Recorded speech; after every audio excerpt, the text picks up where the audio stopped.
connaître coupure de courant juste au niveau de la cabine chez nous. Alors, nous nous excusons pour cela. Que le Seigneur vous bénisse richement. Bwana amibariki kwa tajiri. Par la grâce du Seigneur, nous allons devoir encore continuer. Kwa neema ya Mungu tutaendelea tena. Alors là, nous allons directement à ce qui a été prévu pour aujourd'hui. Na kwa haraka sana tunaenda kwa kenye kilitalishiwa juu ya leo. Nous prenons nos Bibles. Tuchukue mabiblia yetu. Prenons pratiquement Jean 14, 12 à 14. Tuchukue Yohano 11 kufika paka na 14. Nous allons aussi ajouter Hébreux 13, 8. Na tutaongeza tena Waebrania 13 mstari wake wa 8. Nous lisons au nom du Seigneur Jésus-Christ. Tunasoma mjina la Bwana Yesu Kristo. En vérité, je vous l'ai dit. Kwa kweli naniambia, celui qui croit en moi fera aussi les œuvres que j'ai fait. Mwenyewe ananiaminia atafanya matendo ile yenye nafanya. Il en fera de plus grandes parce que je m'en vais au Père. Na ataifanya kubwa sababu naenda kwa Baba. Et tout ce que vous demanderez à mon nom, na kwa yote yenye mtaomba mjina langu, je le ferai afin que le Père soit glorifié dans le Fils. Nitaitimiza juu ya kusema Baba atukuziwe ndani ya Mwana. Si vous demandez quelque chose à mon nom, je le ferai. Mkiomba kitu mjina langu nitaifanya. Hébreux 13, 8. Tunasoma tena Waebrania 13 mstari wake wa 9. Jésus-Christ est le même hier, aujourd'hui et éternellement. Yesu Kristo eko vile vile jana leo hata milele. Nous ne sortons jamais de notre sujet ou thème. Atutoke mutungo yetu wala kishina. Nous y sommes toujours. Tuko mpaka. C'est-à-dire nous parlons de ce jour-là sur le calvaire. Nikisema tunakuwa nasemezea juu ile siku kule Calvario. Nous étions déjà arrivés à un certain stade.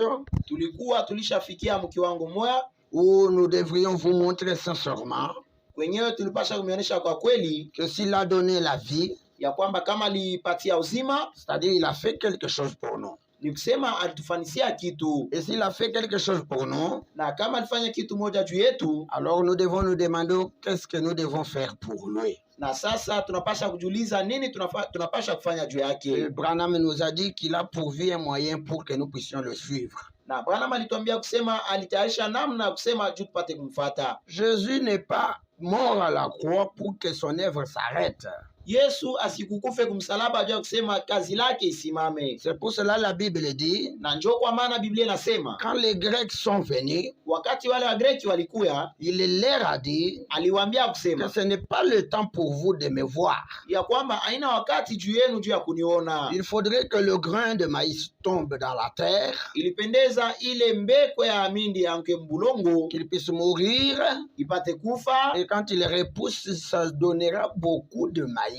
Na wakati tena itatoka italeta mindi ya mingi. C'est ce que Jésus a fait. Na njo kenyewe Yesu alifanya. Jésus n'est pas égoïste. Yesu asina wachoyo. Dieu n'est pas avare. Mungu asina wachoyo. Donc il ne veut pas qu'il soit le seul à faire la chose. Ni kusema asipende kusema kwetu mmoja juu ya kufanya kitu. Non, pour lui, il a la vie éternelle pour que les autres deviennent aussi dans cet même aspect que les autres, que lui-même était.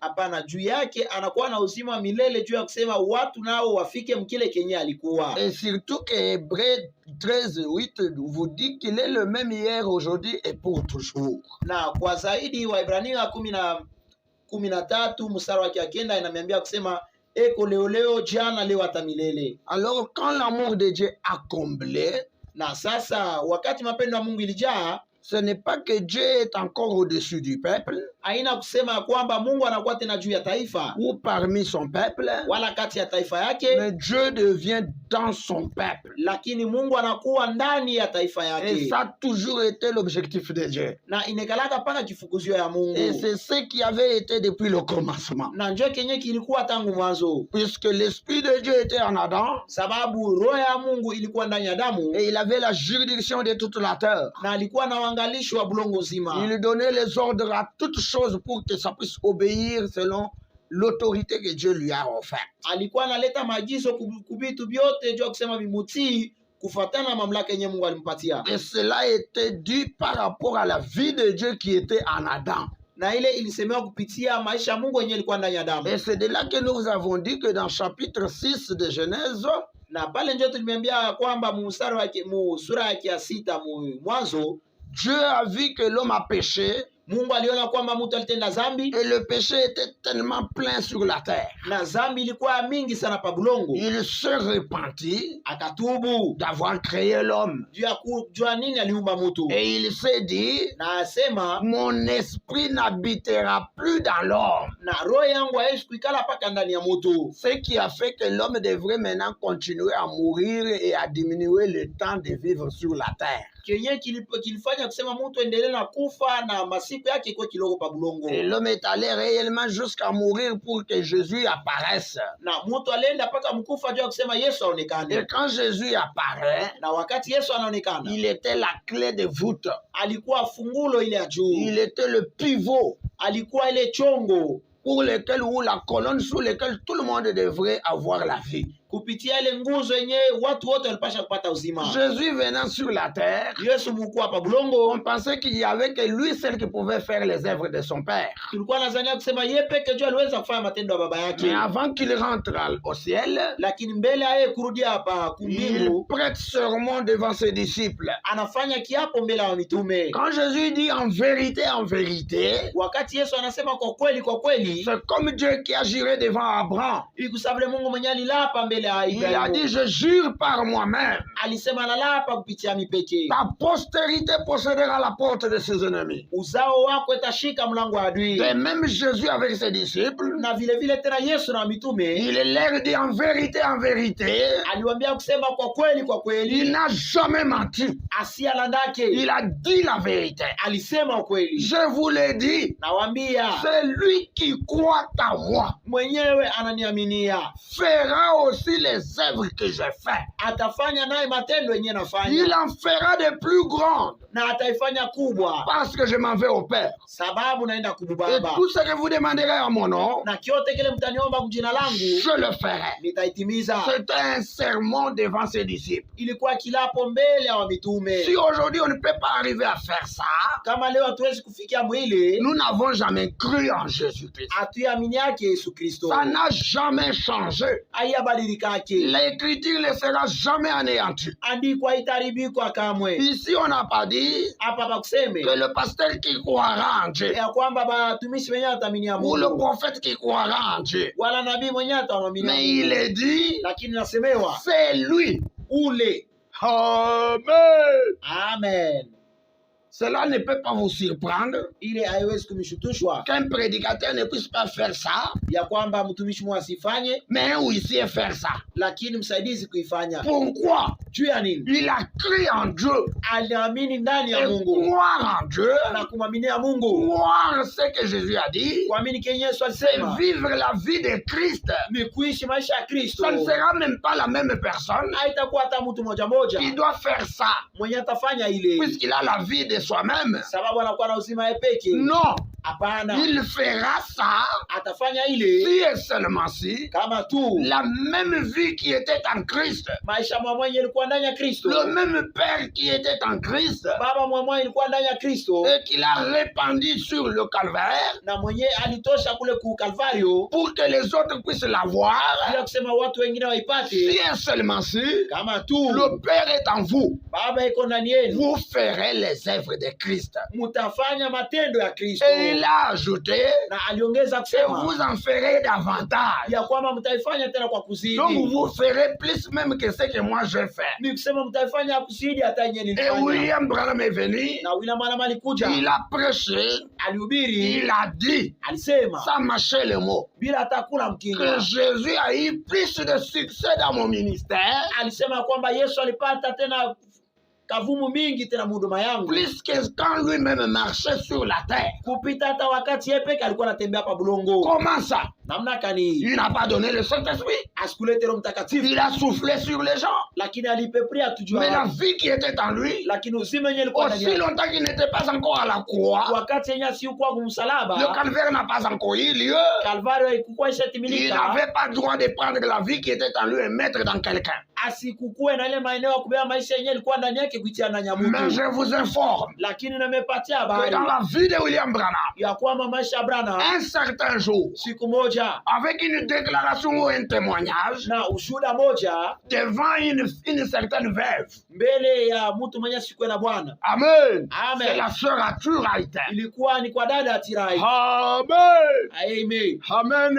Amen. Oh, un témoignage simple seulement. Ushuhuda tu ya Ce hivi. n'était pas la prédication. Haikukuwa mahubiri. C'était un témoignage. Ilikuwa ushuhuda. Il a dit, quand Alisema j'étais là dans la forêt, wakati nilikuwa kule kilima j'avais besoin des écureuils. nilikuwa lazima na vile tu banyama, Mais je cherchais, lakini je nilitafuta chassais nikatafuta et je n'ai pas trouvé. na sikupate. Mais pendant que je suis arrivé le matin là, Lakini wakati nilifika asubuhi ile j'avais dit qu'il me faut des écureuils. nilisema kwamba inapendeza kupata Et il banyama m'en en faut 3. na inapendeza nipate batatu. Ça, c'est ce qu'il avait au désir. Ile ndio yenye alikuwa anamunia, Mais il a cherché, il n'a pas trouvé. lakini aliwinda Comme sikupate. tout homme. Sabule mtu Et wote à un certain moment, na mdakika moja il dit, moi anasema je rentre alors à la maison. mimi narudi basi kunyumba. Amen.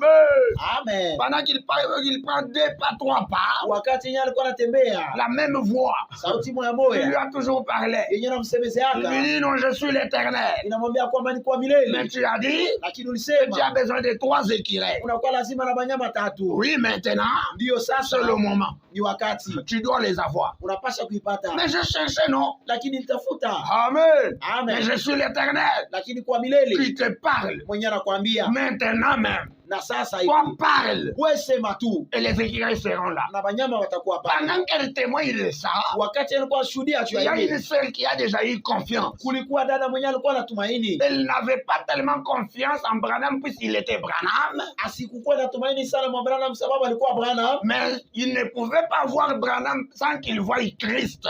lakini asikupashe kuwa na Branham bila yeye kuona Kristo. C'est comme Branham nous dit Hivi sasa vile Branham qu'on anatuambia ne pouvait pas marcher avec Élie ya kwamba tukuweze kutembea na Elia sans voir Christ. bila kuona Kristo. Amen. Amen. La sœur Aturaïta Dada Tirai n'a pas accepté Branham puisqu'il était de sa tribu. asikuitike Branham sababu alikuwa na kabila Il n'a yake, pas témoigné que c'était la vérité asikusudia kwamba ilikuwa kweli puisque Branham avait beaucoup d'argent, sababu Branham alikuwa na fedha mingi, avait une église. alikuwa na kanisa. Non, c'est puisqu'il a vu Dieu dans cet homme. Hapana, sababu aliona Mungu ndani ya ule Et il Mungu a témoigné na que alishuhudia cet homme ici, ya kwamba mtu tout ce qu'il dit, vyote anasema, tout ce qu'il fait, vyote anafanya, ce n'est rien d'autre que la vérité. abina tu kitu kingine kama ukweli. Amen. Amen. Ça n'a pas réjoui Dieu.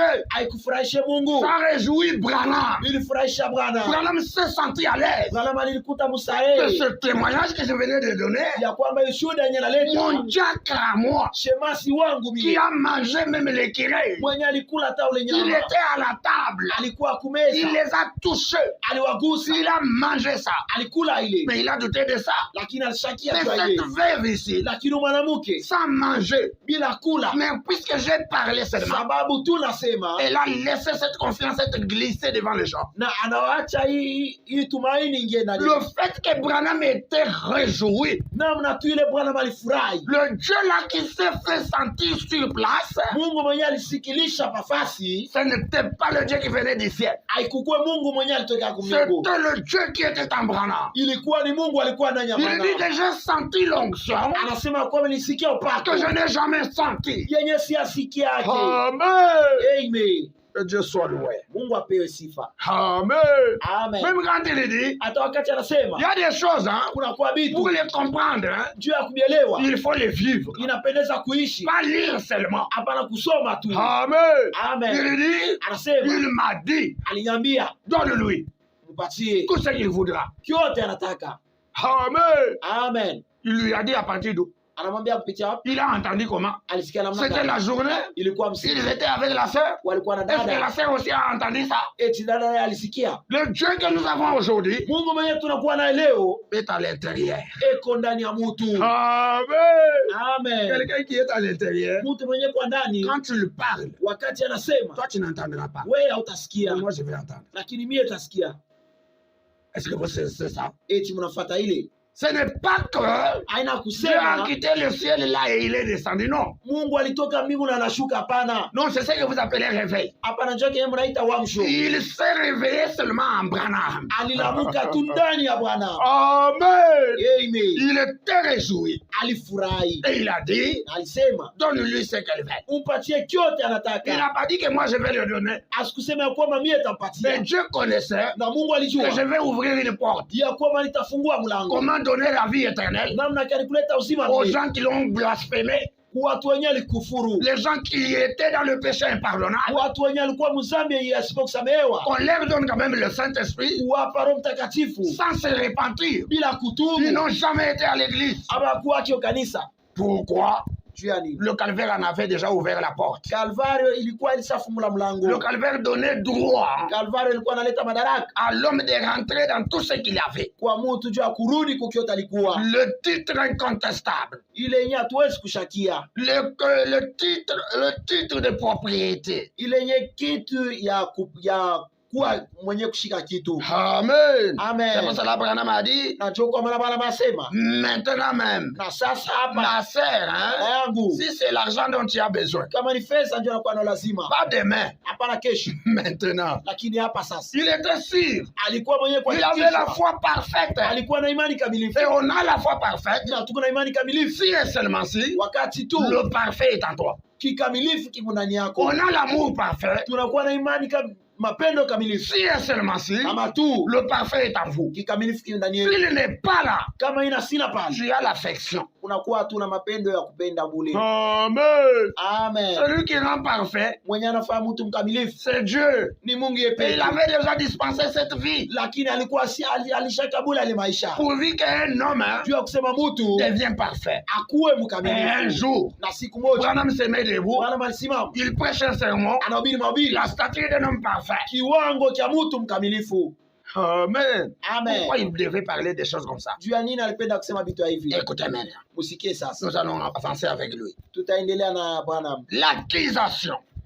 Kule kuchongea Prêcher le 7-7, yenye ilihubiriwa 77 1963. mu 1963. Écoutez ce que dit mon prophète. Musikie kenye nabii anasema, Le paragraphe 168, aya yake 168 c'est-à-dire la voix de Dieu. ni kusema njia ya Mungu. Amen. Amen. La tradition, la voix de Dieu. Yenye ilitumika Uganda ilikuwa ni la voix de Dieu. Et le Saint-Esprit, Na Roho Mtakatifu c'est la même chose aujourd'hui. ni kitu mwamwa leo, C'est l'Esprit de Dieu sur la parole écrite ni Roho ya Mungu pa neno ya Mungu yenye kuandikiwa, qui essaye de trouver quelqu'un par qui il pourra se refléter yenye napima kupata mtu penye pala anaweza kuikala à cet âge-ci pai kizazi hapa, pour prouver qu'il est le même hier, aujourd'hui et éternellement. juu ya kuhakikisha eko ule jana leo hata milele. Jean 14:12.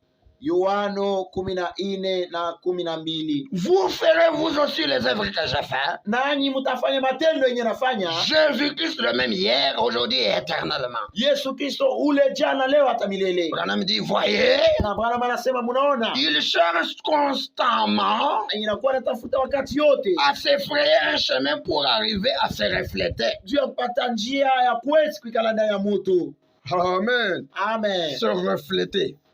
Kujionekanisha. Amen. Amen. Il cherche ce chemin-là. Eko natafuta ile njia. Le paragraphe 75. Aya yake 75. La stature d'un homme parfait. Kiwango cha mtu mkamilifu. Toujours la voix de Dieu. Paka ile traduction la voix de Ceux qui Dieu. ont des brochures Wenye kona maganda auront difficile de retrouver le paragraphe. watakuwa na zuizo ja kupata haya, Mais lakini ceux qui ont sur le PDF, c'est-à-dire sur les téléphones, les ordinateurs, benye banakuwa naangalia ile masimu toujours la voix de Dieu. paka la voix de Dieu. Le paragraphe 75. aya yake 75. Écoutez ce que dit mon prophète. Musikie kenye nabii anasema. Vous voyez, Mnaona, vous saurez de quelle manière Dieu est dans son église. mutaona namna kani Mungu yuko ndani ya kanisa lake. Comment il y est arrivé? Namna kani alifikia mule. Cela a eu droit. Na ile ilikuwa na mapashi. Cela est revenu.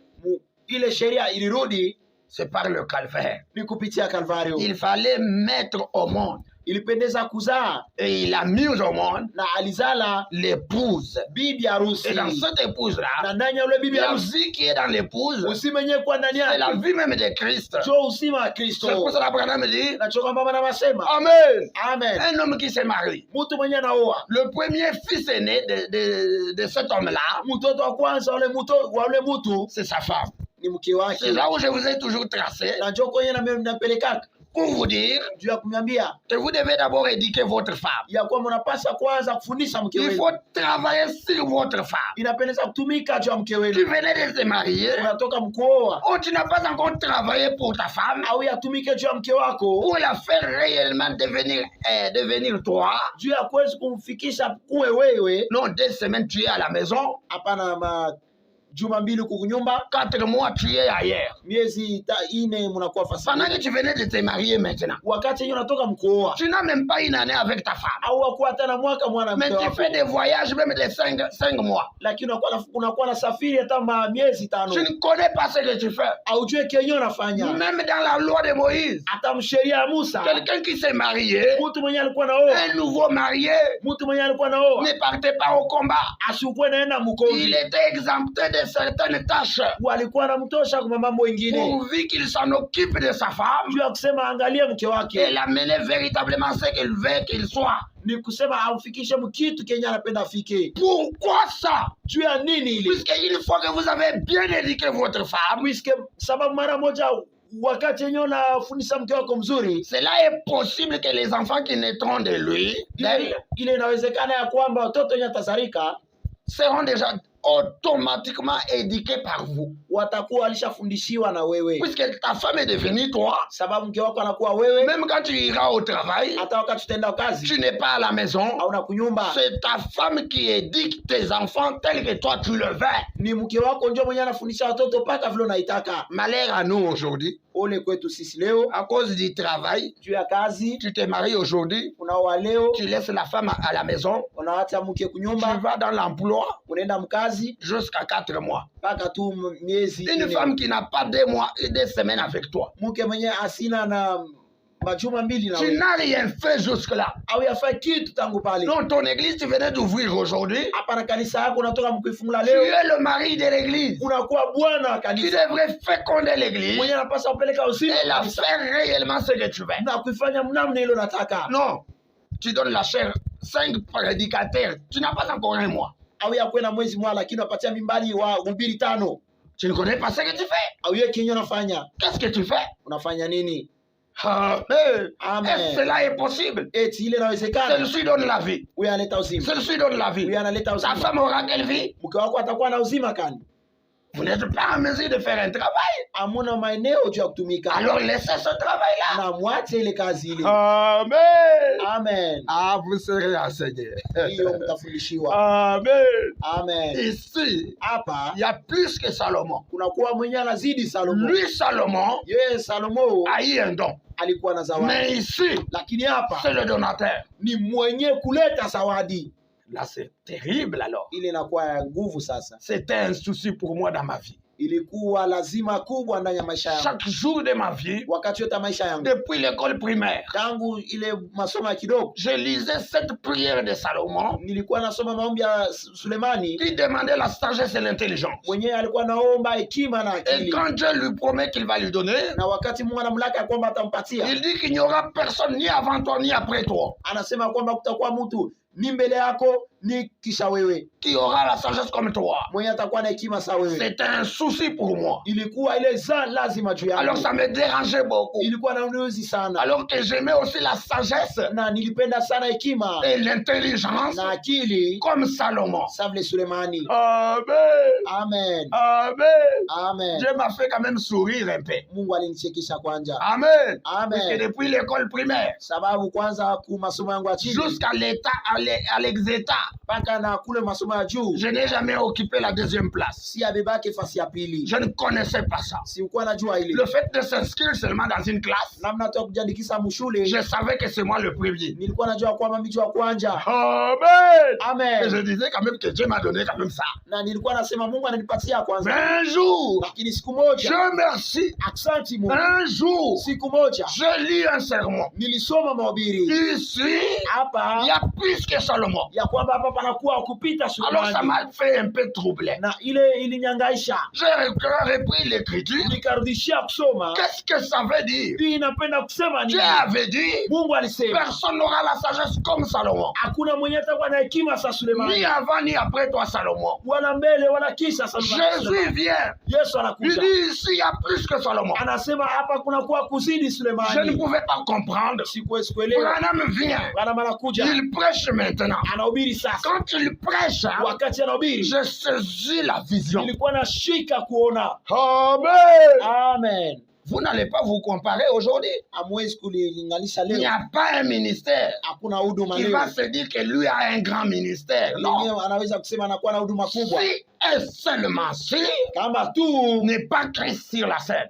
haina Kristo mkibeta. Si c'est Christ sur la scène, Kama ni Kristo mkibeta. ici, Hapa il y a plus que Salomon. kuna kuwa mwenye anazidi Sulemani. Celui qui lui a donné la sagesse. Mwenye alimpatia hekima. Celui qui a donné le don de discernement à Salomon. Mwenye alimpatia ile zawadi. Amen. Amen. Aujourd'hui, Leo lui-même dans la scène. yeye peke mkibeta. Amen.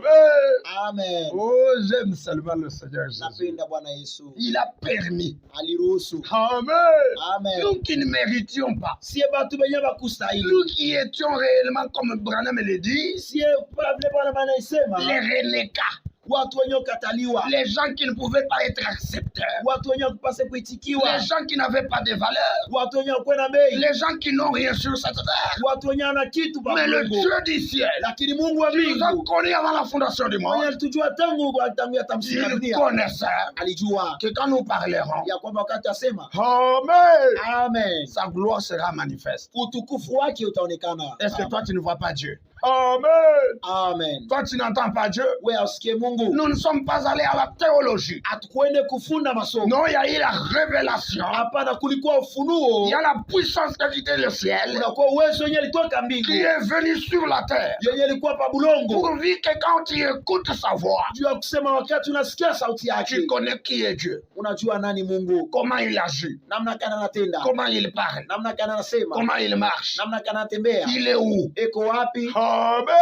Amen. Les gens qui connaîtront leur Dieu Watu wenye atajua Mungu wao feront deux exploits. watafanya vitu adamani. Ils brilleront comme les étoiles du matin. Watangaza savle nyota Et asubuhi. Daniel a préféré vivre Na cela. Danieli alitamania kuishi Dieu ile. lui a dit, Mungu alimwambia, Daniel, nous connaissons ta sagesse. Danieli, tunajua hekima Nous yako. connaissons ce que tu as fait. Tunajua kenye ulifanya. Mais Lakini pour ce qui est de vivre ça, juu ya kuishi hii, ça c'est pour Michel. hii juu ni ya mishe. Et aujourd'hui, Na leo cette écriture-là ile andiko ile s'accomplit aujourd'hui. inatimilika leo. Amen. Amen. C'est puissant. Hein? Iko uwezo. Alors Branham me dit, Na Bwana le anasema paragraphe 75. aya yake 75. Vous voyez, Unaona? vous saurez de quelle manière Dieu est dans son église. Mutajua namna kani Mungu eko ndani ya kanisa lake. J'aime ça. Napenda hii. Puisque si vous voyez l'église là, Sababu kama unaona kanisa hili ce n'est pas l'assemblée. haina makutano. Les assemblées Makutano ont fermé la porte à Dieu. ilifunga mulango kwa Mungu. Amen. Amen. Jésus est dehors. Yesu anakuwa Et nje il est en train de toquer. na anaanza kokola. Et seulement celui qui ouvre son cœur. Na lipaka tule mwenye Il anafungula n'y moyo a pas wake. une église qui va ouvrir sa porte, hakuna kanisa yenye itafunga mlango lake, puisque chacun défend sa cause. sababu kila mmoja anasimamia kazi mambo Chacun yake, défend ses intérêts. kila mtu anasimamia mapato Et yake, c'est pour cela nous les appelons les dénominations. na ndio kwa maana tunaita Mazebu.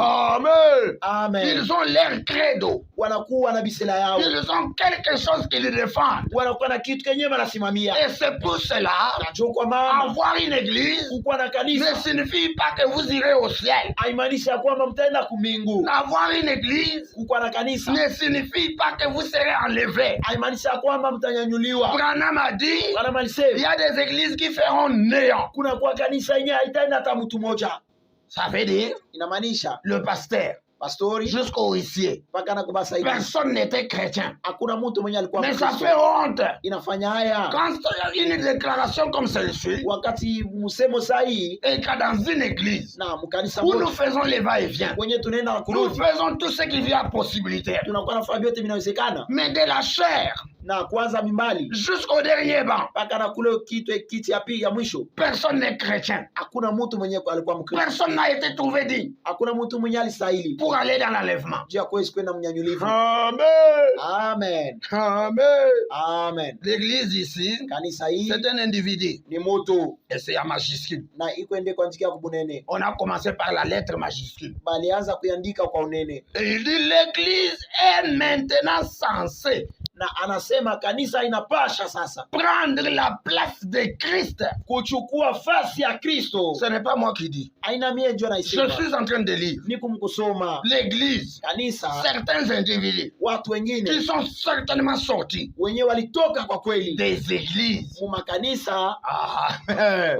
Ils ne Amen, sont pas sortis du monde, abakutoke mais mudunia, ils sont sortis des églises lakini walitoka pour makanisa entrer en Christ. juu ya wao kuingia ndani ya Comme ils Kristo, sont en Christ, na sababu anakuwa ndani ya Kristo ils sont censés wanapasha sasa prendre la place de Christ. kuchukua fasi ya Kristo. Est-ce que je peux continuer? Eti naweza kuendelea? Branham n'a pas dit, Bwana c'est masikusema moi. ya kwamba Moi, Branham, mie Bwana je suis censé prendre la place de Christ. napasha kubeba fasi ya Kristo, Mais il a utilisé le mot église. lakini alitumikisha msemo kanisa. Il dit l'église est maintenant censée prendre la place de Christ. Anasema kanisa inapasha sasa kubeba fasi ya Kristo Et continuer son ministère. na kuendelea na ile huduma. Amen. Amen. Les gens du message vont commencer à se débattre. Watu wa mjumbe wataanza kubishana. Non, ça, il s'agissait seulement de Branham lui-même. Hapana, hii inaangalia tu Bwana. C'est lui qui est seulement l'église. Yeye ndio mwenye kwa kanisa. Lisez bien. Musome mzuri. Amen. Amen. Branham a dit, Bwana alisema il n'ira pas avec moi dans la tombe. asitenda nami mkaburi. Le père qui était en Branham, Baba mwenye alikuwa ndani ya Bwana, il lui a dit sur la montagne, mwenye alimwambia pa kilima, parle, sema les écureuils seront là. wanyama watakuwa pale. Branham dit, Bwana anasema moi je suis un mortel, mie niko mtu mwenye atakufa, mais celui dont je vous parle lakini mwenye ananiambia hapa ira avec vous. atenda atakuwa na nyie Partout où vous allez garder ce message fasi yote yenye mtachunga hii ujumbe sans compromis. bila mapatano. Amen. Amen.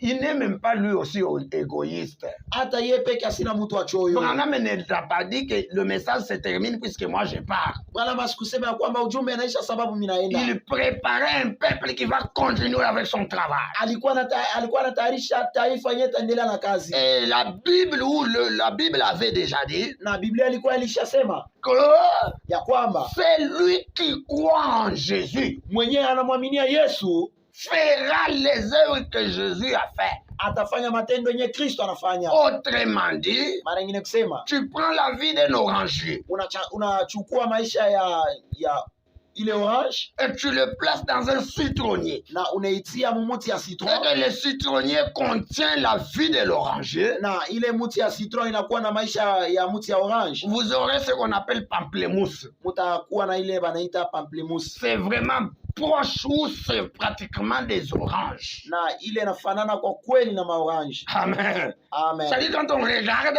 Nikusema wakati on ne verra pas Thierry. abataona Thierry, On verra Christ lakini tutaona Kristo en train de prêcher. mkuhubiri. Amen. Amen. On ne verra pas Michel Hawataona Mishe en train d'interpréter mukutafsiri puisqu'il était au niveau de Saint-Henri. sababu alifunda kule kusema. Non, tu ne peux pas faire ça, mon frère. Hapana, hawezi kufanya Tu n'en as pas la capacité. Hauna na maeneo. Amen. Amen. Ici, il y Hapa a plus que Salomon. kunakuwa ula kuzidi Sulemani. Amen.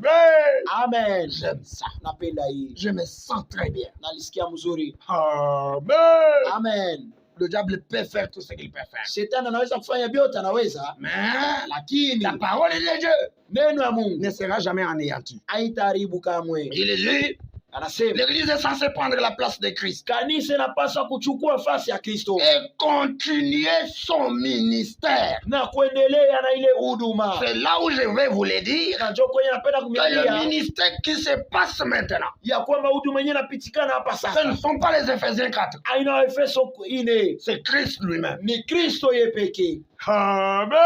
Amen. Amen. Amen. Ah, ça devient fort. Inakuwa nguvu. Le ministère qui est sur la scène, Huduma yenyewe kwa mkibeta ce n'est pas évangéliste, aina juu ya wala pasha injili, ce n'est pas pasteur, aina pastori, ce n'est pas docteur, aina ule ce n'est daktari, pas prophète. aina nabii, Ah, ça, c'était un autre sacerdoce. lakini hii ilikuwa kitu kingine ya maabudu. Amen. Amen. Comme Paul pouvait le dire, Sabule Paulo aliweza kusema, je crois que c'est dans Hébreu 7 ou quelque chose comme ça, naamini ya kwamba ni Mwaebrania 7 que wala le kitu kingine, sacerdoce que Aaron faisait avec ses enfants, ya kwamba ile matoleo. le sacerdoce Kajia Bukwani. Amen. Amen. Le service des sacrificateurs, Kazi ya bakuani, les prédicateurs, wahubiri, les gens qui travaillent à l'arche, watu wenye kutumika kule kusanduku, qui travaillent à la parole. watu wenye kutumika paneno. Paul dit, Paulo anasema Amen, que amen, le ministère, ya kwamba huduma le sacerdoce ile kazi ya bakuani que Aaron faisait, yenye Aaron alikuwa anafanya c'était les types, ilikuwa mfano, c'était seulement l'ombre ilikuwa tu kivuli d'un véritable sacerdoce ya kazi ya bukuani qui kwa devait kweli, être fait yenye ilipaswa fasiwa par Christ. kupitia Kristo Et quand pekee. Christ est venu, Na wakati Kristo alikuja, il est le sacerdoce. anakuwa kazi ya bukuani, Il est le grand sacrificateur souverain anakuwa mkuani kubwa qui ne doit pas entrer chaque année, mwenye asesi kuingia kila mwaka, mais qui est entré une seule fois pour toutes. lakini yeye aliingia tu mara moja, Et que le seul, et que la voile du temple na ile nguo ya hekalu s'est cassée en deux, ilipasuliwa kwa mbili, donnant l'accès à tout le monde mkupatia mtu wote namna d'être sacerdoce. juu ya kuwezi kuwa mkuani. Est-ce que vous avez saisi? Eti mnafuata? Ça dit même ceux qui sont en bas là, Ni kusema hata benye kuikala les laïcs là, watu waaminifu ce sont des sacrificateurs. wanakuwa bakuani, Ce n'est plus seulement à la chair aina tu kumimbali ou les clergés, wala watu wenye kumimbali, mais même les laïcs. lakini hata waaminifu. Si aujourd'hui, Kama leo vous pensez que unazania kusema qu'ils sont saints, wenye bakwata c'est watakatifu ceux-là qui sont à la chair, ni paka benye kwa mimbali, vous vous séduisez. mnakuwa najitongoza. Amen. Amen. Et Branham nous a montré noir et blanc. Na Bwana alituambia, Amen. amen, Noir et blanc. alikuwa anatuambia C'est vraiment clair et net ni kusema iko yenye kuonekana mzuri que le ministère dont il a exercé, ya kwamba huduma yenyewe alitumikisha, ce n'est pas qu'on multiplie les églises, haina kusema tunaongeza makanisa, c'est seulement ni tu amener les laïcs, kupeleka uaminifu, amener les clergés, kupeleka wenye kuhubiri, amener tout le monde dans cet âge. kupeleka watu wote mwikizazi. Amen. Amen. À entrer en contact, Mukuingia mapatano, connaître le véritable Dieu adorable, kujua Mungu wa kuabudu wa kweli, avoir le véritable Dieu en vous, kukuwa na Mungu wa kweli ndani yenu, avoir une communion parfaite avec Dieu, kukuwa na ushiriki ukamilifu na Mungu, un Dieu à qui tu parles Mungu mwenyewe naomba unaambia et qu'il te répond. na anakujibu, Et même ton pasteur ne connaît pas ce que Dieu t'a dit. na hata pastori wako asijue kenye Mungu alikuambia. C'est ça le Dieu que nous adorons aujourd'hui. Njoo Mungu mwenyewe tunabudu Tout leo, comme toi aussi, sabule tena tu ne nawe connais leo pas ce que Dieu a dit à ton pasteur. aujue kenye kile Mungu aliambia pastori wako. Pourquoi? Juu ya nini? Il est en train d'agir individuellement. Anakuwa anatenda mkipekee. Que Dieu soit loué pour cela. Mungu apewe sifa juu ya Que hili. Dieu soit loué pour cela. Mungu apewe sifa juu ya Si tu hili. manques ça, mon frère, Kama unapusa ile ndugu pour toi, yangu, ta confiance, tumaini lako c'est avoir un pasteur qui a le Saint-Esprit. ni kukuwa na mchungaji mwenye kwa Roho Mtakatifu c'est très bien. mzuri, Il a son Dieu. anakuwa na Mungu Mais toi, wake, tu n'en as pas. lakini wewe una Tu naye, n'iras pas au ciel. hautenda Puisque kumbingu Thierry a prêché. sababu tena anahubiri Et Thierry a un Dieu. na tena iko na Mungu. Non. Il Hapana, est le mien. anakuwa wangu. Et si je prêche, Na hein, kama nahubiri c'est pour t'amener toi aussi ndicho kupeleka wewe nawe à la voir. kumkumpata. Pourquoi? Juu ya nini? Il est transmissible. Eko mwenyewe anakabulana. Amen. Amen. Le sida est transmissible. Ile malaria sida na kwa Quand kabulana. la science amène déjà les choses qui sont transmissibles, Wakati elimu inapeleka vitu yenyewe anakuwa kabulana. la mort est transmissible. Na lufu inakaburiwana Nous vile. avons eu le Covid. Tulikuwa na ile COVID. Ce n'était plus, hein? Haikukue. Amen. Amen. Que tu as parlé ou tu as fait quoi? Ce n'était plus que tu as touché le corps de ton frère Haina kusema uligusa mwili ya ndugu yako comme le sida. sababu le sida. Le sida, c'est contact des sangs. Sida inakuwa ni kupatana kwa damu. Amen. Amen. Mais le Covid, Lakini COVID même quand tu parles à quelqu'un, hata wakati unasemeza mtu, la vie qui est en toi maisha yenyewe kwa ndani yako entre dans la personne inaingia ndani ya mtu et il le tue. na inamuua. Qu'en est-il de la vie de Dieu? Mara ngapi uzima wa Mungu? Si la vie de Dieu est en moi Kama uzima wa Mungu iko ndani et que yako je parle à toi, na kusemezea, pourquoi tu ne peux pas la voir? kwa nini hauwezi kuipata? Mais si c'est le Covid, Lakini kama ni si COVID, c'est la maladie, kama ni malari, que je parle seulement, niseme tu je te touche dans la main, na kugusa mkono tu la reçois. unaipata. Mais qu'en est-il du Saint-Esprit? Mara ngapi Roho Mtakatifu Transmissible. iko yenyewe kaburiwana. Amen. Amen. Maintenant le prophète dit, Na sasa nabii anasema continuez son ministère. kuendelea na hii huduma, Celui qui croit en moi mwenye anayeaminia fera aussi les œuvres que je fais. atafanya matendo yenye anafanya. Est-il possible Inawezekana d'un homme ya kwamba de mtu faire les œuvres de Christ? afanye matendo ya Kristo. William Branham dit, William anasema certainement c'est vrai. kwa kweli ni ukweli, L'homme peut faire les œuvres de Dieu. mtu anaweza kufanya matendo ya Mungu. Et la dispensation que nous avons, Na kukabulana kwenye tuko na l'âge dont nous avons, kizazi kenye tuiko, l'âge qui est véritablement kizazi kenye kwa kweli, l'âge de l'épouse, kizazi cha bibi harusi, c'est-à-dire le même corps. ni kusema mwili mwa moya. L'époux, Bibi harusi, l'époux, Bwana. bwana. Amen. Amen. Quand il a une épouse, hein, Wakati anakuwa na mke, l'épouse est la chair de sa chair. bibi harusi anakuwa nyama yake, Il est l'os de ses os. anakuwa mifupa yake. Autrement dit, Mara nyingine kusema Jésus était la parole. Yesu Kristo alikuwa neno. L'épouse, hein, Bibi harusi doit être la parole. anapaswa kuwa neno. Quand tu le parles, Wakati anasema la vie est là. uzima uko pale.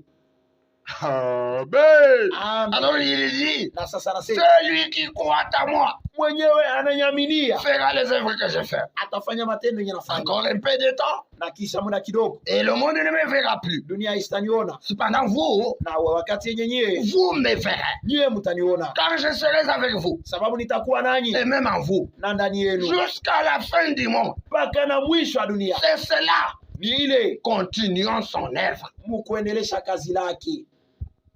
Est-ce que c'est passable? Eti ile napita. Amen. Amen. J'aime ça. Napenda hii. Amen. Amen. Il a dit, Alisema continuons son œuvre. mukuendelesha na kazi lake. Pourquoi le Saint-Esprit a été donné? Juu ya nini Roho Mtakatifu ilipewa?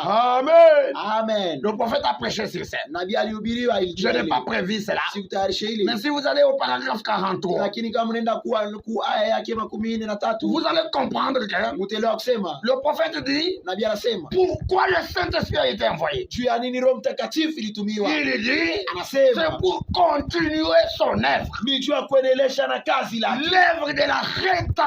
kazi ya ukombolevu. Donc aujourd'hui, Ni kusema à leo travers le Saint-Esprit, kupitia Roho on Mtakatifu peut amener quelqu'un d'autre à être remu. tunaweza kupeleka mtu mwingine mkurudishwa. Ah, amen. Amen. Ça devient fort. Inakuwa nguvu. Et lui, le prophète a dit, Na nabii il y a alisema 7 noms de la rédemption. unakuwa majina 7 ya ukombolevu. Et si, Na kama et seulement si, kama tu le Saint-Esprit en vous, Roho Mtakatifu ndani yenu c'est Christ, ni Kristo, c'est Dieu en vous. ni Mungu ndani yenu, Il a les qualifications rédemptrices. anakuwa na ile vitambulisho ya C'est ukombolevu. pour cela qu'il a le fardeau pour les âmes perdues. Na ndio kwa maana anakuwa na ile uzito wa manafsi yenye Il kupotea. peut les amener aussi Anaweza kupokea kubapeleka à nao être sauvés comme toi. mukuokolewa sa wewe.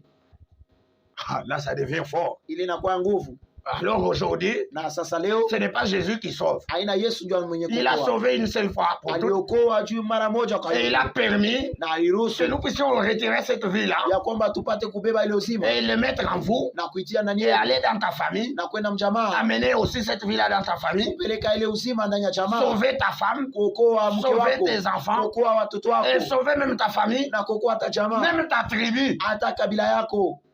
Amen. Amen. Que le Seigneur vous bénisse. Bwana amebariki. Ça c'est très bien. Hii ni mzuri. Maintenant écoutez. Na sasa msikie. Oui, nous sommes en train de dire en français. Ndio tukuendelea. Dans 30 minutes, nous allons arrêter. Mu dakika kiloko taisha. Mais je voudrais lire cette écriture. Lakini nilipenda kuisha. Écoutez ce que dit mon prophète. Msikie kile nabii wangu anasema. Ce jour-là sur le calvaire. Ile siku kule Kalvario. Le paragraphe 120. Aya yake 112. William Branham dit, Ila mwana anasema, regardez bien Jésus. mwangalie mzuri Yesu. Pour conclure, Juu ya kuisha, Jésus a dit, Yesu alisema, les œuvres que je fais, matendo yenyewe nafanya vous les ferez aussi. mtaifanya Vous nanyi en ferez des plus grands. na mtaifanya ya nguvu, Parce que je m'en vais au Père. sababu naenda kwa Baba. Amen. Amen. Si je ne m'en vais pas, Kama siende, le Père ne viendra pas. Baba sitarudi, Le consolateur ne viendra pas. mwenye kutuongoza Il sitakuja. faudrait que je m'en aille Inapendeza niende pour que lui revienne. ndio kusema yeye Et arudi, quand il revient, na wakati anarudi, Paul dit, Paulo anasema il a fait des uns, alifanya bingine. bingine. Amen. Amen. Les uns comme des apôtres. Alifanya bengine sa vile ba mitume, Pas des apôtres, hapana ba mitume comme.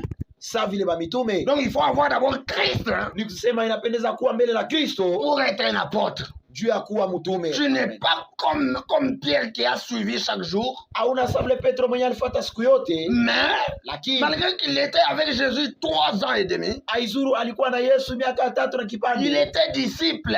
alikuwa tu mtume, Disciple, moi, alikuwa tu mtoto wa masomo. alikuwa tu mtoto mwenyewe wa masomo, Il était élève. alikuwa mwenye kujifunza. Amen. Amen. Il n'était pas encore apôtre. Asikukue mbele Pour mtume, qu'il soit apôtre, juu ya kuwa mtume il fallait ilipendeza que la Pentecôte ait lieu. ya kwamba Pentekoste haifasiki Et que le même maître qui était leur maître na mwalimu wa mwao mwenyewe alikuwa mwalimu wao, puisse entrer en eux aingie ndani et yao travailler au travers d'eux. na kutumika kupitia bo. Est-ce que vous saisissez ça? Eti mnafuata hili. Maintenant, il dit, Na sasa nasema je m'en vais au Père. naenda kwa Baba. Ce n'est pas tant à l'église d'ici que j'ai dit ces choses. Aina kwa kanisa ndio, Ce n'est pas tant. aina kwa zaidi kanisa ndio naambia hivi vitu. Vous comprenez. Nyie mnaelewa. Amen. Amen. William Branham dit à son église, hein, Bwana anaambia kanisa ce n'est yake. pas à vous que je dis tant ces choses. Hein. Aina kwenu ndio naambia zaidi kwa vitu. Pourquoi hein? Juu ya nini? Vous comprenez. Nyie mnaelewa. Mais ces messages hein, Lakini ujumbe sont enregistrés. iko kwenye kubambiwa. Pourquoi il dit ça? Kwa nini anasema hivi? Écoutons.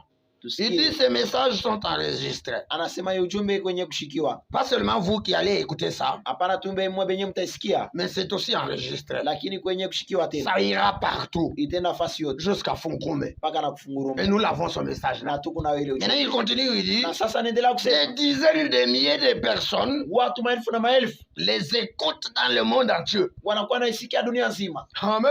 C'est Amen. une déclaration très forte. Ilikuwa msemo wa nguvu. Donc ce qu'il va dire ici, Ni kusema Kenya tasema le monde entier dunia nzima connaît ça. inajua ile. Pourquoi le monde entier doit connaître ça? Juu yani dunia nzima inapasha kujua ile. Pour savoir que Ni jua kusema quand tu reçois la vie éternelle, wakati unapokea uzima wa milele qui est le Zoé, yenye kwa maisha ya Mungu, qui est Dieu, yenye kwa Mungu pekee, c'est transmissible. iko yenye kabulana.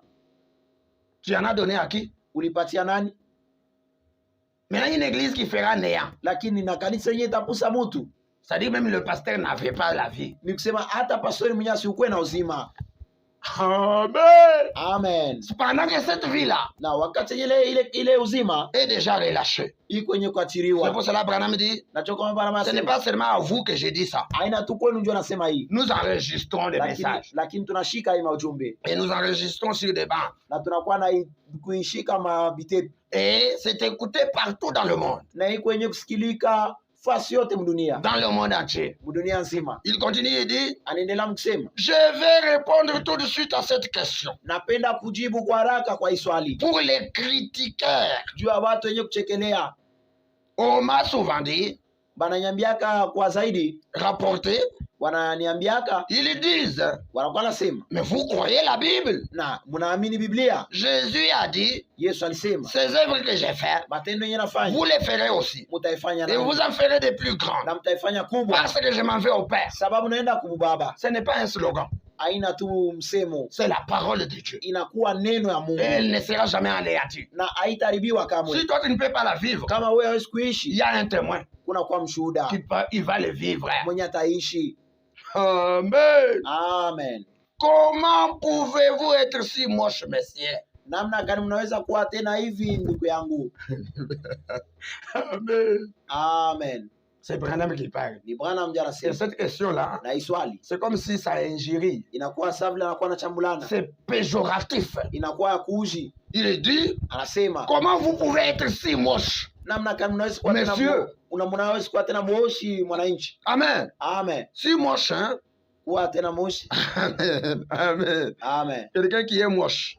Mtu mwenye kwa Ubaya. mbaya. Hein? Comment pouvez-vous être très moche comme ça? Namna gani mnaweza kuwa tena mbaya tena mwananchi? Tu n'es pas belle. Au na mzuri Ce qui est moche. kenye kwa ile mbaya. Amen. Il Amen. dit, comment pouvez-vous manquer de discernement à ce point-là? Namna gani mnapasa kupusa paka na kuangalia paka na mwile nukta ile. Égaré dans vos théologies. Na Mungu benye kusimama tu majifunzo yenu, Égaré. Mungu benye kusambalana mu majifunzo yenu, Intellectuel. watu wenye kujifunza Dans votre conception mentale mkujua kwenu mkichwa des choses. bitu. Mon cher ami perdu, Ndugu yangu mwenyewe ne alishapotea. pouvez-vous pas comprendre que cette Bible s'interprète spirituellement?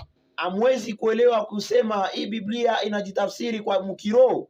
Jésus a rendu grâce au Père Yesu alipeleka shukrani kwa Baba d'avoir caché ces choses aux érudits, juu ya kuwezi kuficha bibitu kwa watu wenye kujifunza, aux astucieux, kwa watu wenye kuwa na kujua, aux sages kwa watu wa hekima et aux intelligents, na kwa watu wa et akili, d'avoir voulu les révéler aux enfants na kuipenda kuifunula kwa watoto kidogo. qui seraient disposés à venir au calvaire. Wenyewe watakuwa wenye weko tayari juu ya kwa Kalvario. J'aime ça. Napenda hii.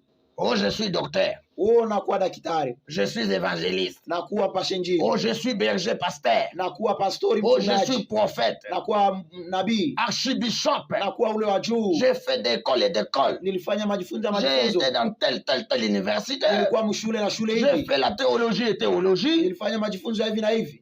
Tu t'es éloigné de Dieu. Unaenda mbali na Mungu. Amen. Amen. On ne comprend pas Dieu. Atuelewe On ne Mungu, comprend pas la Bible atuelewe Biblia par la théologie, kupitia majifunzo, par votre conception mentale. kupitia vitu wenyewe mnakuwa navyo mkichwa. Si tu as toujours lu la Bible, Kama unasomaka Biblia, la Bible dit, Biblia inasema Jésus a glorifié Dieu.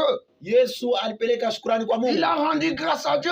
alipatia shukrani Mungu, Et le prophète dit, na nabii anasema c'est parmi les déclarations dans lesquelles Jésus se réjouit. ni kati ya misemo yenye ile Yesu anafurahi. Donc une fois que Jésus se réjouit, Ni kusema mara moja yenye Yesu alifurahi, puisque dans tous ses caractères, sababu mahali yake yote il était un homme charismatique. alikuwa mtu wa kimya. Amen. Amen. Charismatique, c'est-à-dire hein, un homme logique. Mtu mwenyewe anakuwa na Ah, amen. Tout le Amen. monde pouvait le voir Watu wote waliwezi kumwona comme s'il est à makari sana. sa vile anakuwa mtu wa makari. Amen. Amen. Ah, lui, ashtekake. Il ne rigole pas. Oui, Jésus était sérieux. Ndiyo, Yesu alikuwa mtu wa kimya, Il ne faisait pas quoi que ce soit seulement pour le faire. asikuwe nafanya kitu chochote juu ya kufanya, Il ne pouvait pas voyager pour voyager. asikuwezi kusafiri juu ya kusafiri, Il ne pouvait pas prêcher pour prêcher. asikuwezi kuhubiri juu ya kuhubiri. Quand il met un pas, Wakati anatia mkuu, ça a une raison d'être. inakuwa na Amen. Ça a une raison. namna yenyewe kwa nini anaitia. Donc ça pouvait s'expliquer pourquoi il a fait ça. Ni kusema iliweza kujifasiria kwa nini anafanya hivi. Ce n'est pas nous ici. Hapana, sisi On leo te réveille seulement. wanakulamsha On tu, t'appelle, viens ici. wanakuita Tu kwa ne hapa, connais même pas ce que tu vas faire. haujui hata kenye Tu utafanya, vas là. unaenda kule. Non, ce n'est pas ça. Hapana, Jésus n'était pas comme ça. Yesu asikuwe vile. Il faisait ce qu'il voyait faire au Père. Alikuwa anafanya kenye alikuwa anaona kufanya kwa Baba, Il était conduit alikuwa mwenye kuongoziwa, pas par des hommes. hapana kupitia watu. C'est pour cela Paul a dit, Najua kwa maana Paulo ou alisema, Pierre a dit, wala Petro alisema, pouvons-nous accepter la vision céleste, tunaweza kuitika onyo ya mbingu, obéir à la vision céleste, kutii kuonya mbingu, ou obéir à vos ordres? wala kutii kumaagizo yenu? Jésus n'a jamais obéi à l'ordre d'un homme. Yesu asiatii kamwe kumaagizo ya watu. Il était têtu. Alikuwa kichwa nguvu. Devant Pilate, il a dit, Bila Pilato alisema, mais tu l'as dit, non? lakini unaisema, C'est toi-même qui venais de le dire. ni wewe peke ndio unatoka Ce n'est mkuisema. pas moi qui t'a dit. Aina mie ndio Il nakwambia. avait l'autorité de la parole. Alikuwa na ile mamlaka ya neno. Il connaissait ce qu'il était. Alijua Kenya alikuwa. Si tu connais ce que tu étais, Kama unajua Kenya uiko, tout ce que tu poses comme acte vyote vinafasa vile tendo a une signification. inakuwa na maanisho. Ce n'est pas quelqu'un un oui-wiste. Haina tu mtu wa kuitika, On est quelqu'un qu'on bouscule partout. mtu mwenye wasukuma fasi yote. Si tu es bousculé à tout moment, Kama unasukuma wakati yote, fais attention. ukebe yangi. Tu dois connaître où est-ce que tu vas. Unapasha kujua wapi unaenda, Qu'est-ce que tu fais? nini unafanya. Branham a dit, Kama un sema homme est venu chez moi. mtu alikuwa kwangu, Je lui demande namuuliza d'où il vient. unatokea Il wapi, ne connaît pas d'où il vient. asijue kwenye Il anatokea, ne connaît même pas où il va. asijue kwenye anaenda. On n'est pas comme ça. Haipashi kwa vile Ce n'est pas un chrétien. aina Mkristo. Tu dois connaître ce que tu fais. Unapasha kujua kenye unafanya, Tu dois connaître là où tu vas. unapasha kujua kwenye unaenda, Pourquoi tu vas chez tel frère? juu ya nini unaenda kwa ndugu fulani. Amen. Amen. Un chrétien connaît ce qu'il fait. Mkristo anajua kenye anafanya, Il n'est pas un ramassis. asina tu mtu mwenye akulokota, Il ne connaît pas là où il va. asijue kwenye Un anaenda, vagabond. mtu mwenye anakuwa anahangaika tu. Viens ici. Kuya hapa Tu cours. Tu unakimbia, connais, on t'appelle pourquoi? unajua wanakuitia nini. Amen. Amen. Ça peut être pour te tuer Inawezekana ni njia ya kuua, ou une balle qu'on va te jeter. wala njia ya kupiga hata masasi. Soyez conduits. Mukuwe benye kongoziwa, Sont conduits par le Saint-Esprit. benye kongoziwa na roho ya Mungu, Sont fils de Dieu. wanakuwa ni watoto wa Mungu. Amen. Amen. Ça devient fort. Inakuwa nguvu. Il dit qu'ils seraient disposés. Anasema atakuwa Bale, ceux-là qui seront disposés watu wenye atakuwa tayari à venir au calvaire. juu ya kuua ku Kalvari. 127. 127 Nous sommes en train de descendre. tuko na shuka Maintenant, na sasa, regardez bien. mwangalie mzuri. Jésus a dit, Yesu alisema regardez bien. mwangalie mzuri. Comment il a exprimé ça? Namna kana alisema hii, Les œuvres que j'ai faites, matendo yenye nafanya il les fait maintenant même. anakuwa naifanya na hapa tena. Les œuvres que j'ai fait maintenant, Matendo yenye nafanya sasa, Branham commence à citer. Bwana anaanza kutaya. Quel est vrai? Matendo gani? De guérir les malades, Kutunza wagonjwa, de ressusciter les morts, kufufula wafu, d'ouvrir les yeux des aveugles. kufungula macho ya vipofu. Ces œuvres ici, Hii matendo vous les ferez aussi. mutaifanya nanyi vie. Amen. Amen. Vous les ferez si vous croyez en moi. Mutaifanya kama mnanyaminia. Vous ferez ces œuvres. Mutafanya hii matendo Et ensuite, na kisha Amen. amen, Il y a les œuvres ordinaires kunakuwa matendo tu ya hivi na inaonekana que Jésus a faites, yenye Yesu alifanya, que vous allez faire. yenye mtafanya. Maintenant, Branham dit, Na sasa Bwana masema, et ensuite, na kisha vous en ferez une mutafanya moja ya tendo, plus grande, moja kubwa, parce que je m'en vais à mon Père. sababu naenda kwa baba yangu. Amen. Amen. Encore un peu de temps, Kisha muda kidogo et le monde ne me verra plus. dunia itaniona, Mais vous me verrez. lakini nyie mtaniona. Oui, vous me verrez. Ndiyo Je mtaniona, serai avec vous, nitakuwa nanyi et même en vous, na ndani yenu jusqu'à la fin du monde. mpaka na mwisho wa Si dunia. on n'est pas encore à la fin du monde, Kama tu afike mwisho wa dunia, Jésus est dans les gens. Yesu akingariki ndani ya watu. Où? Wapi? Qui? Nani? Programme de Dieu. Mapango ya Mungu. L'adresse de Dieu. Kwenye fasi tunapaswa mpata Mungu.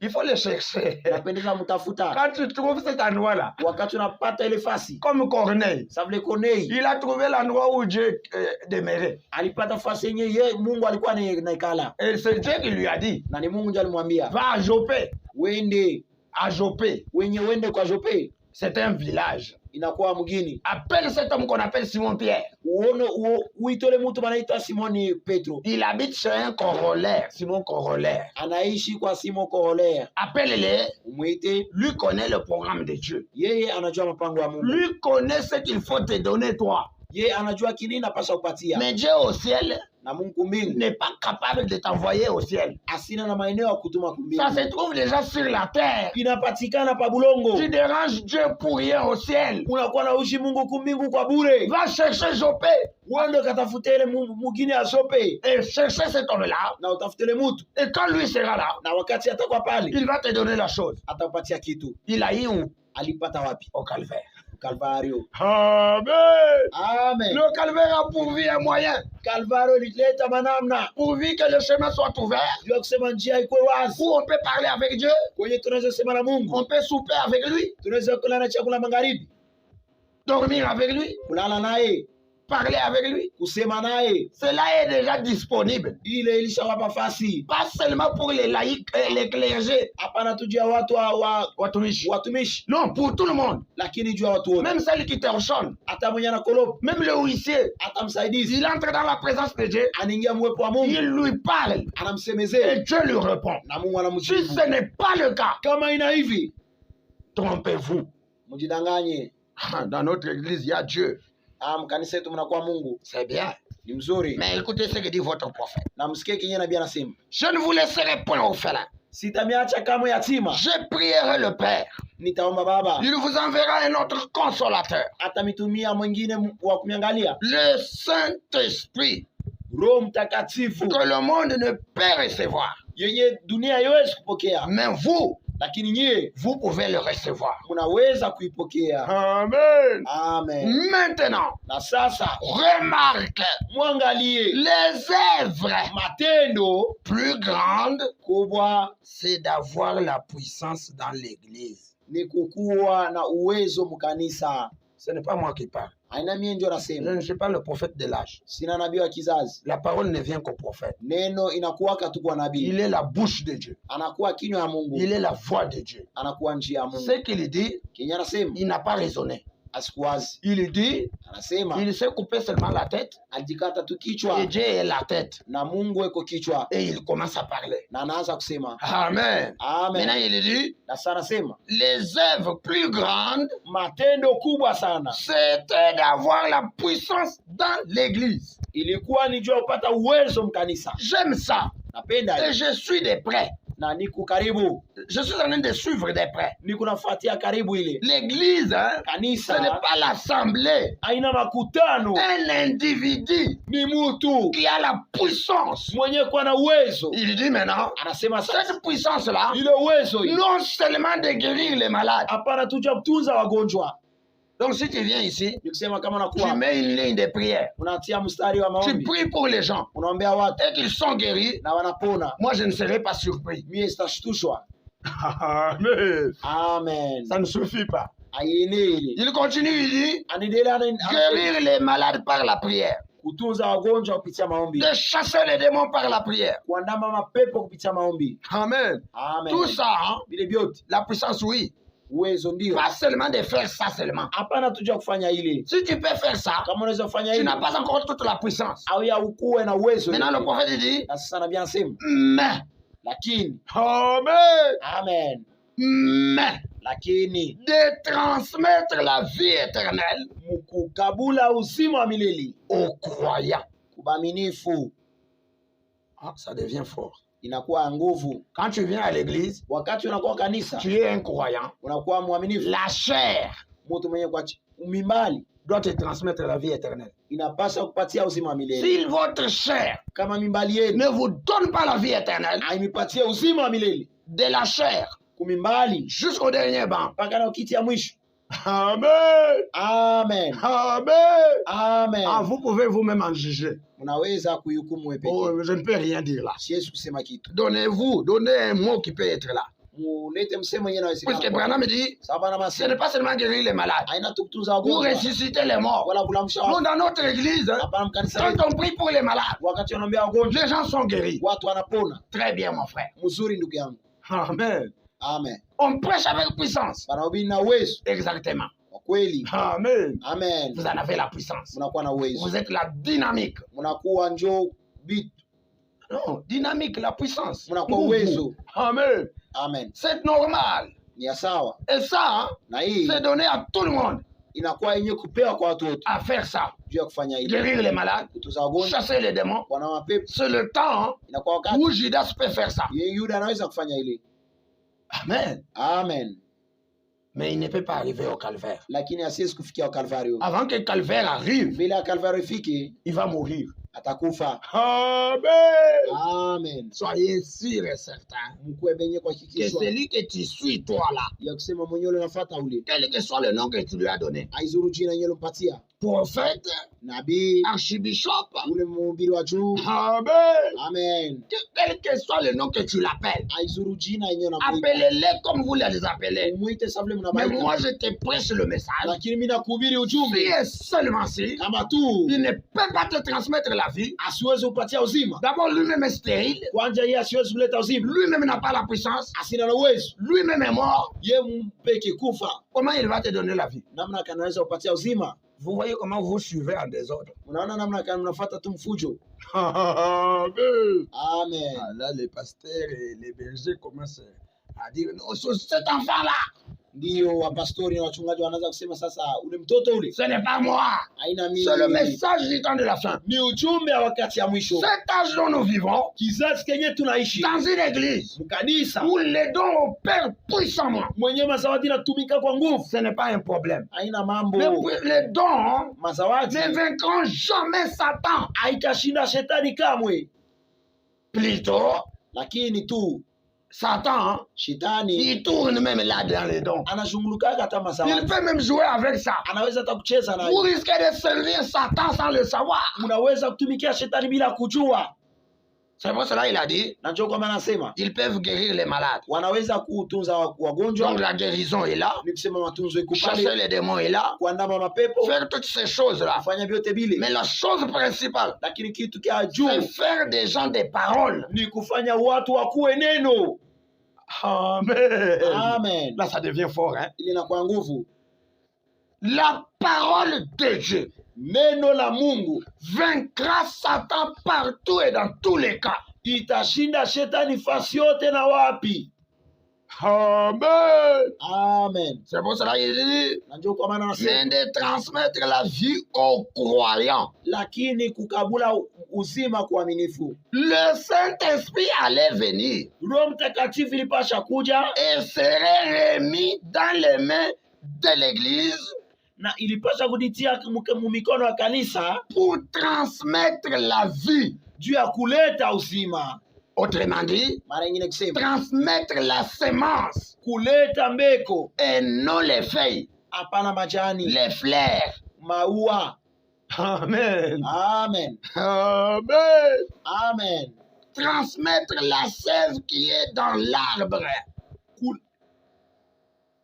Amen. Amen. Transmettre la sève, la vie qui est dans l'arbre. Kuleta uzima yenyewe kwa mule mumuti, Puisque si la vie est là, sababu kama uzima iko, les fruits qui seront produits matunda yenyewe seront le fruit de l'arbre. itakuwa matunda ya muti. Jésus a dit, Yesu alisema je suis la cèpe nakuwa muti et vous, vous êtes les sarments. na mwe mnakuwa ile manguzo. La vie de l'arbre hein, Uzima wa muti passe par le cèpe inapitia kwa kunguzo jusque dans le sarment. mpaka na mule muma ile nafata, Et quand les sarments na mule manguzo reçoivent la vie de la cèpe, inapokea uzima wa muti, ils vont produire exactement le fruit que de la vie que de la cèpe.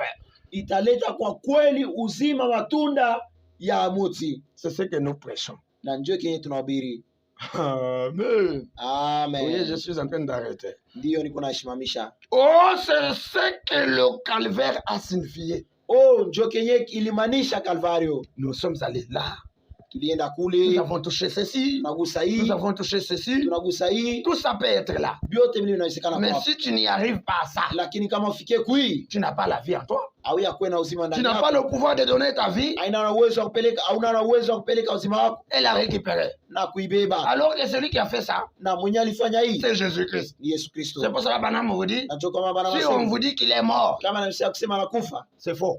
ni uongo. Amen. Amen. Il avait reçu la vie éternelle. Alipokea uzima wa Il milele, pouvait la dispenser aux autres. aliweza kuipeleka kwengine. Et aujourd'hui, Na si leo aujourd'hui je prêche de cette manière, kama leo nahubiri et que mwinamna, cette vie peut être transmise na hii uzima inaweza kuwa ou ukaburiwana transmise wala yenyewe dans ukaburiwana cette cité de Funkume mwimuji wa Fungurume et ses environs na mafasi par yote l'écoute de la parole. kupitia usikilivu wa neno. C'est puisque Branham a prêché. Ni juu Bwana malihubiri, Lui avait la vie yeye alikuwa na uzima et le message à la vie. na ujumbe inakuwa na Quand je uzima. prends aussi ce message, Wakati nachukua je nani le transmets ujumbe aux autres. naipelekea wengine, Ils ont aussi la vie. wanakuwa nao na uzima. Donc ça me donne d'abord moi-même la vie. Ni kusema inanipatia kwanza mimi peke Et uzima, ma vie à moi na uzima wangu peut aussi être transmettre. inawezekana ukaburiwana. Amen. À Amen. ceux qui m'écoutent. Kwa benye Puisqu'il wanaisikia dit, sawa, nasema il transmet la vie éternelle anakuwa anapeleka uzima wa milele aux croyants, kubaaminifu,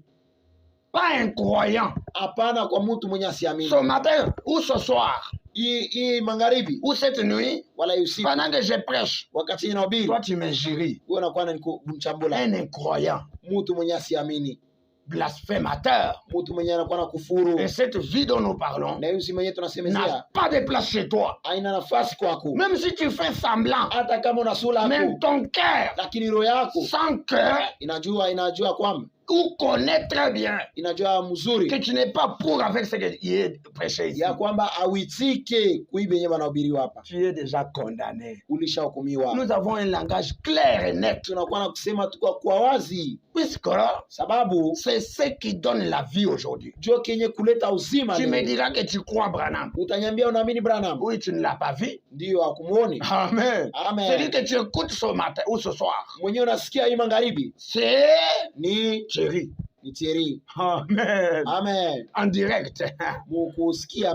Amen. Amen. En direct. Mara moja Tu crois Dieu. unaamini Mais Mungu, crois aussi celui qui l'envoie. lakini kuamini naye mwenyewe ule anamwambia. Jésus a dit, Yesu alisema, il a dit à la femme samaritaine, alimwonyesha mwanamke Msamaritano, si tu connaissais le don de Dieu, kama ulitambua zawadi ya Mungu et celui par lequel le don s'exprime, na ule mwenye kupitia hii ule zawadi ile inasema, c'est toi qui m'aurais demandé de l'eau. ni wewe ndio ulipasha kuniomba maji. Même ce soir, Hata hii magharibi, si tu connais le don de Dieu, kama unatambua zawadi ya Mungu, le don de Dieu n'agit pas en l'air. zawadi ya Mungu haitumikake mpepo, Il utilise certains vases. lakini anakuwa anatumikisha kiombo. Et si toi tu ne crois pas le vase, Na kama waamini ule kiombo et tu crois la parole de Dieu, na unaamini neno la Mungu, William Branham a dit, William Branham anasema tu n'auras rien. hautakuwa na kitu. Et c'est explicable même dans la nature. Ni na biku benye kufasiri kwa hata mu maumbile, Les pédagogues connaissent watu wenye kufunda wanasema que si wanajua tu n'aimes pas l'enseignant d'abord qui t'enseigne le cours, ya kwamba kama upende tu mwenyewe mwalimu anakufundisha ile, même le cours tu ne l'aimeras pas. hata yenye ile kura anakuwa anafundisha utaisikia. C'est pour cela Branham a dit, Na ndio kwa maana Bwana anasema le messager mpasha ujumbe et le message, na ujumbe c'est la même personne. ni mtu mmoja. Bon, je ne vais pas déclarer. Ndio siwezi kusema. Amen. Amen. Nikisema hapa, amen, Amen. on va vous achoper. Inaweza kumikwaza, Mais c'est la vérité. lakini ni ukweli. Oh, c'est ça ce que le calvaire a signifié. Njo kenye kile Kalvari ilimaanisha. Il a signifié quoi? Ilimaanisha nini? Il a pris possession des hommes et des femmes avilis. Alishika wanaume na wanamke mkuambia. Avilis, c'est-à-dire babu chafu. Nikisema watu wenye wastahili. Il a pris le calvaire. Alichukua Kalvario. A signifié la possession d'hommes et de femmes avilis. Kalvario ilimaanisha anachukua watu wanaume na wanamke wenyewe aliwakustahili. Dégradés. Watu wenyewe wakustahili. Et les a élevés à cette position-là. Na akawanyangula paka mwile msimamo ule. D'être des fils et des filles de Dieu. Mkukua wanamke na wanaume wa Mungu. Autrement dit, mara nyingine kusema co-héritiers avec Christ. Benye kurithi pamoja na Qui Kristo. prennent la place de Christ sur la terre. Benye kuchukua nafasi ya Kristo pa bulongo. Dans son absence physique. Yeye wakati asina hapo mwili. Amen. Amen. Il y a des